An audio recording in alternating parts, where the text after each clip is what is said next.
Sunni Ittehad council ने Punjab assembly के इजलास बुलाने का फैसला कर लिया। आज इजलास बुलाने से मुतालिक रिक्विजिशन जमा कराई जाएगी। आपको अपडेट कर रहे हैं। सुन्नी इत्तेहाद कौंसिल ने पंजाब असेंबली के इजलास बुलाने का फैसला कर लिया है।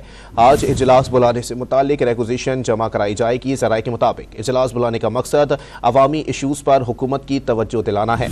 सुन्नी इत्तेहाद कौंसिल आज इजलास से मुतालिक रिक्विजिशन जमा कराएगी। मज़ीद जानते हैं टॉन न्यूज़ के नुमाइंदे मियाँ शोएब से। जी शोएब, अपडेट कीजिएगा, किस हवाले से ये इजलास बुलाने की जो है वो रिक्विजिशन जमा कराई जाएगी?